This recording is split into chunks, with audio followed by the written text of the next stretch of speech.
अब इस फाइल को रन करने के आपको डिफरेंट तरीके मिल जाते हैं, जिसमें पहला तरीका क्या आप इस फाइल पे राइट क्लिक कर ले, ओपन विद लाइव सर्वर। दूसरा तरीका कि आपको यहाँ पे बटन मिल जाएगा गो लाइव, इस पे क्लिक करने से आपका फाइल यहाँ पे लाइव हो चुका है। जैसे हमने फाइल को लाइव कर लिया तो हमें यहाँ पे एक यूआरएल मिल चुका और इस यूआरएल को समझते हैं। यहाँ पे स्टार्ट में आपको यहाँ पे एक आईपी एड्रेस मिल जाता जो कि 127.0.0.1 है और ये आईपी एड्रेस लोकल कंप्यूटर को रिप्रेजेंट कर रहा होता और इसके थ्रू हम अपने कंप्यूटर का रेफरेंस दे रहे होते हैं। और ग्लोबली सबको पता है कि लोकल कंप्यूटर में एक लोकल सर्वर बनाया गया और इसी सर्वर का यूज करके ये वेबसाइट इस वक्त लाइव हो रहा है। और इसके आगे आपको यहाँ पे पोर्ट नंबर मिल जाता 5500, जिसमें सर्वर वेट कर रहा है HTTP रिक्वेस्ट का, और फिर स्लैश आगे हमारे फाइल का यहाँ पे नाम आ रहा है जो फाइल हम इस वक्त ब्राउजर के ऊपर देख रहे हैं। यहाँ पे फाइल का नाम आप चेंज कर सकते हैं अगर आपके पास मल्टीपल फाइल्स है, जैसे कि nasibkhan.html। ये मुझे लाइव करना है तो मैं यहाँ पे इंडेक्स की जगह पे नसीब खान भी लिख सकता हूँ, कुछ इस टाइप का।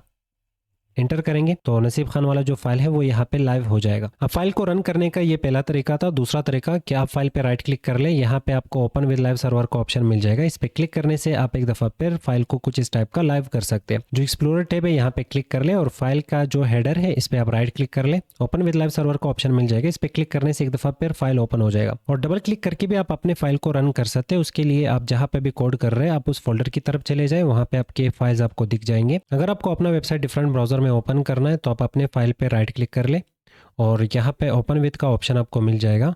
इसमें डिफरेंट टाइप के आपको ऑप्शंस मिलेंगे, जैसे कि नोटपैड में आपको ओपन करना है, VS कोड में ओपन करना है, गूगल क्रोम में ओपन करना है, या तो फिर इसके अलावा और भी बहुत सारे ब्राउजर्स होते हैं। अगर आपके कंप्यूटर में इंस्टॉल है तो चूज अनदर ऐप पे क्लिक कर ले। यहाँ पे आपको बाकी ब्राउजर जो आपके कंप्यूटर में इंस्टॉल होंगे वो भी दिख जाएंगे, जैसे कि माइक्रोसॉफ्ट एज में भी हम अपने वेबसाइट को ओपन कर सकते हैं। अगर आप चाहते हैं कि नहीं मुझे गूगल क्रोम को ही यूज करना पर गूगल क्रोम यहाँ पे सिलेक्टेड नहीं है तो इसके लिए आप विंडो बटन पे क्लिक कर ले